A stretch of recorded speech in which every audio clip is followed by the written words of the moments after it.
Baiklah, sebelum materi hari ini dimulai, Ibu akan memperkenalkan diri terlebih dahulu. Perkenalkan, nama Ibu Susi Darwati. Kalian panggil saja Ibu Susi. Nah, di sini Ibu akan menjelaskan mengenai tentang klasifikasi makhluk hidup. Yuk, kita lanjut ke pembahasan atau ke materi yang akan Ibu perjelaskan. Silakan menyimak ya anak-anak semuanya. Gimana kabar kalian hari ini? Sebelum kita masuk ke materi, di sini siapa yang nggak hadir? Alhamdulillah nih Bu. Alhamdulillah semua Bu. Baik. Sebelum kita mulai ke materi, alangkah baiknya kita berdoa dulu. Berdoa menurut kepercayaan masing-masing. Berdoa dimulai. Berdoa selesai. Sebelum masuk ke materi mengenai klasifikasi makhluk hidup, Ibu ingin bertanya. Di sini siapa yang siapa yang bisa menjawab mengenai perbedaan kupu-kupu dengan layang-layang atau manusia dengan robot? Saya Bu izin jawab. Ya, Melani. Ya, jadi kalau kupu-kupu sama manusia kan sama-sama berdarah hidup ya Bu. Hidup. Jadi kan dia kayak bisa bernafas gitu makan. Tapi kalau robot itu kan benda mati, jadi dia nggak bisa melakukan aktivitas seperti makan, bernafas ataupun yang lainnya. Iya, benar sekali jawaban Melani. Kasih ampas dong Mbak Melani. Yeay. Nah, ada lagi nih pertanyaan satu buat kalian. Kira-kira di sini siapa yang tahu ciri-ciri makhluk hidup atau contohnya itu? Contoh dari makhluk hidup. Ya, ada yang kalian temui di sekitaran rumah kalian atau lingkungan kalian. Ya Bu, ya Mas Rika? Parah. Kupu-kupu. Pohon. Bis kita kan Bu, Iya. kelinci. Iya, terus yang lain?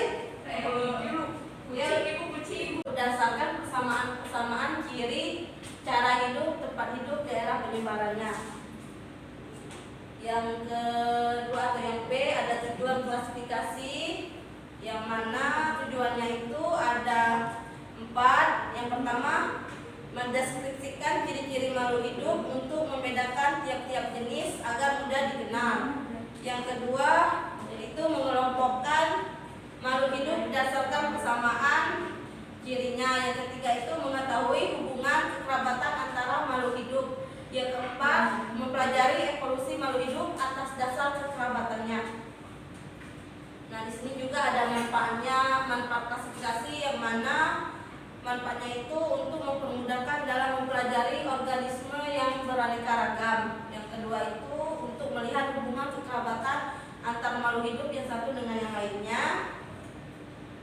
Yang D itu ada dasar-dasar klasifikasinya. Dasar-dasarnya itu ada 5. Yang pertama berdasarkan kesamaan, perbedaan, berdasarkan manfaatnya, dan berdasarkan ciri morfologi dan anatominya. Yang kelima itu ada ciri biokimia. Nah, di sini juga ada 2 macam klasifikasi, yang mana yang satunya itu klasifikasi sistem alami, yang kedua klasifikasi sistem buatan. Nanti kita akan membahaskan satu persatu apa sih sistem alami itu dan apa sih sistem buatan itu. Di sini ada klasifikasi sistem alami, yang mana contohnya itu seperti tumbuhan. Tumbuhan itu terdiri dari 2 bagian, ada herba dan semak. Terus dari tumbuhan itu kan termasuk makhluk hidup. Nah, hewan juga termasuk makhluk hidup. Nah, hewan ini menjadi beberapa kelompok. Terus ada juga klasifikasi sistem buatan, yang mana dikenal oleh orang Swedia yang bernama Carl Linné atau Carlos Linnaeus, dengan sistem klasifikasinya yang disebut binomial atau nomenklatur, menetapkan nama makhluk hidup dengan 2 kata saja. Nah, terus di sini juga ada perkembangan klasifikasi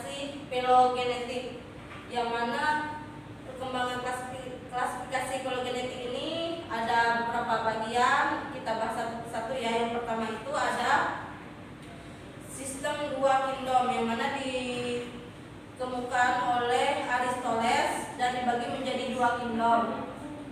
Nah, yang kingdom pertama itu kingdom plantae atau dunia pertumbuhan. Ciri-cirinya itu memiliki dinding sel, berklorofil maupun berfotosintesis. Yang kedua ada kingdom animalia atau dunia hewan. Dia juga memiliki ciri-ciri tidak memiliki dinding sel, tidak berklorofil maupun bergerak bebas.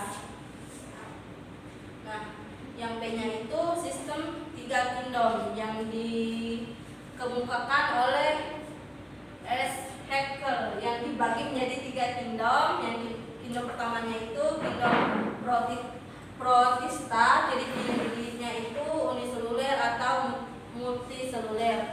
Yang kedua kingdom plantae atau memiliki ciri-ciri autrof, eukariot, multiseluler, reproduksi dengan spora. Terus yang ketiga memiliki kingdom animalia, ciri-cirinya heterotrof, eukariot dan multiseluler. Perkembangan klasifikasi filogenetik, tolong baca Uki. Yang mana ini? Yang perkembangan klasifikasi filogenetik.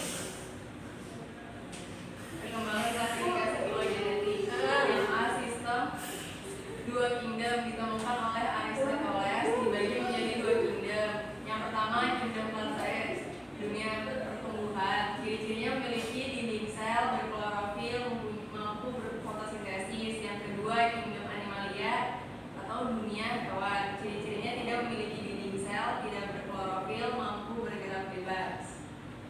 Baik, terima kasih Uki.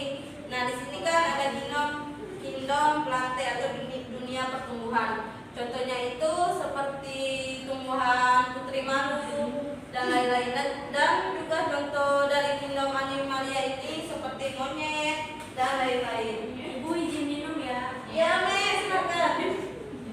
Yang selanjutnya ada sistem tiga kingdom. Tolong Radita dibaca sistem tiga kingdomnya. Oke, betul Bu. Sistem tiga kingdom dikemukakan oleh Ernst Haeckel dibagi menjadi tiga kingdom. Kingdom protista cirinya uniseluler atau multiseluler. Kingdom plantae cirinya autotrof, eukariot, multiseluler, reproduksi dengan spora. Dan kingdom animalia cirinya heterotrof, eukariot, dan multiseluler. Oke, baik, terima kasih Radita. Nah, di sini kan ada sistem tiga kingdom yang dibaca oleh Radita tadi. Contohnya seperti Prostitita tadi. Ada tumbuhan. Nah, seperti ada tumbuhan protozoa dan gangga hijau. Nah, di sini juga kan ada jamur. Jamur itu memiliki hidupnya itu uniseluler dan multiseluler. Tumbuhannya tersusun atas benang hifa yang bersifat eukariotik, tidak berkloroplas, berdinding sel dan berkembang biak dengan spora. Ya, contoh jamur tadi ya ini jamurnya itu jamur merah atau agaricus. Yang keempat tolong dibaca oleh Marisa. Yang keempat, tumbuhan atau plantae. Tumbuhan adalah makhluk hidup multiseluler yang bersifat eukariot, berklorofil, berdinding sel, dan sel-sel sudah berdiferensiasi menjadi jaringan dan organ. Makhluk hidup yang termasuk tumbuhan adalah lumut, paku-pakuan, dan tumbuhan biji. Ya, seperti contoh yang ada pada gambar di sampingnya ini termasuk contoh dari tumbuhan atau plantae.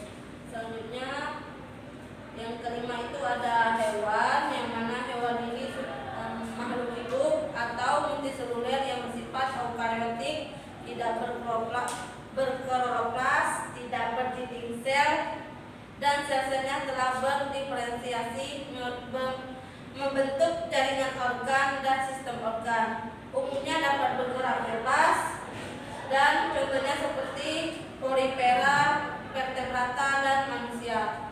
Memiliki otak, bisa bergerak kemana saja dan sesuai keinginan mereka masing-masing.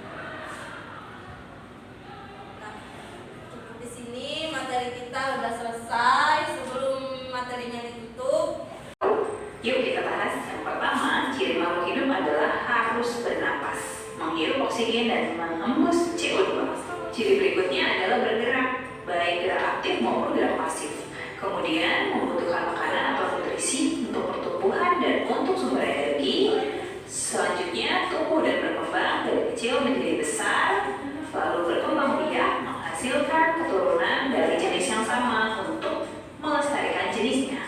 Makhluk hidup juga harus peka terhadap rasa atau iritabilitas, contohnya seperti putri malu yang menguncup jika disentuh. Dan yang terakhir adalah mengeluarkan zat sisa atau ekskresi. Jika salah satu ciri yang sudah kakak sebutkan tidak ada, maka benda tersebut tidak bisa kita anggap sebagai makhluk hidup. Selanjutnya kita belajar mengenai ilmu yang mempelajari tentang klasifikasi makhluk hidup atau taksonomi. Tujuan dari taksonomi adalah untuk memudahkan dalam mempelajari makhluk hidup ikan. Tingkatan takson berikut ini ya, mulai dari yang tertinggi itu kingdom, lalu phylum untuk hewan atau divisi untuk tumbuhan, dilanjutkan dengan kelas, ordo, famili, genus, dan yang paling terakhir adalah spesies. Dua individu dikatakan satu spesies apabila disilangkan menghasilkan keturunan yang fertil. Selanjutnya kita akan belajar mengenai sejarah sistem klasifikasi. Dulu, pertama kali sistem klasifikasi ini ditemukan hanya ada dua kingdom, yaitu Plantae dan Animalia, di mana Plantae memiliki ciri tidak dapat bergerak aktif dan dapat menghasilkan makanan sendiri, sementara Animalia dapat bergerak aktif dan tidak dapat menghasilkan makanan sendiri. Seiring dengan berkembangnya ilmu biologi, ditemukanlah perbedaan ciri antara fungi dan Plantae sehingga fungi dipisahkan ke dalam kingdom yang berbeda. Kalau pada awalnya fungi dimasukkan ke dalam kingdom Plantae, ternyata fungi memiliki ciri yang berbeda, yaitu heterotrof alias tidak bisa menghasilkan makanan sendiri. Sejak saat itu digunakan sistem klasifikasi tiga kingdom, yaitu Plantae, tumbuhan, Animalia, hewan, dan fungi yang berisi jamur. Ciri-cirinya bisa dilihat ya penjelasannya. Seiring dengan berkembangnya ilmu mikrobiologi, ditemukan mikroskop dan lain sebagainya, muncullah kingdom yang baru, yaitu kingdom Monera, di mana Monera memiliki ciri uniseluler prokariot. Apa itu prokariot? Prokariot artinya tidak memiliki membran inti, tidak memiliki membran nukleus. Sementara tiga kingdom yang lainnya, yaitu Plantae, Animalia, dan fungi, semuanya eukariot. Hanya Monera yang memiliki ciri uniseluler dan prokariot. Anggota dari Monera adalah bakteri dan cyanobakter. Nah, selanjutnya ditemukan lagi kingdom yang baru, yaitu kingdom Protista, di mana kingdom Protista berisi makhluk hidup yang diambil dari kingdom lainnya, seperti gagal yang diambil dari kingdom Plantae, kemudian ada protozoa dari kingdom Animalia, lalu ada jamur air dan jamur lendir dari kingdom fungi.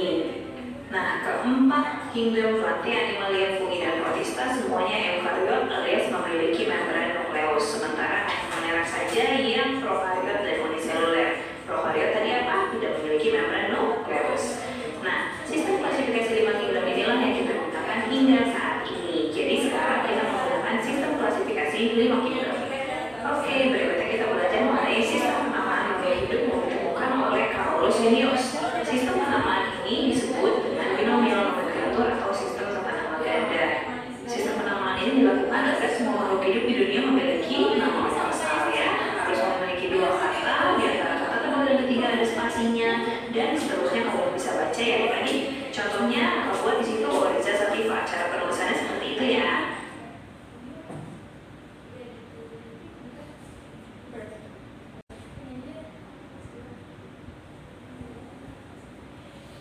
Sebelum materinya Ibu tutup, Ibu ada kuis nih, satu kuis, siapa yang bisa jawab tunjuk tangan ya.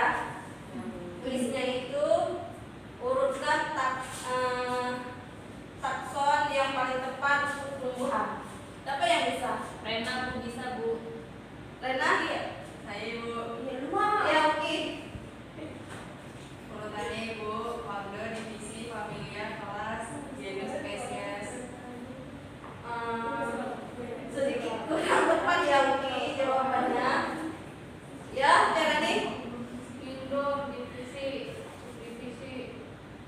family, Ordo, genus, spesies.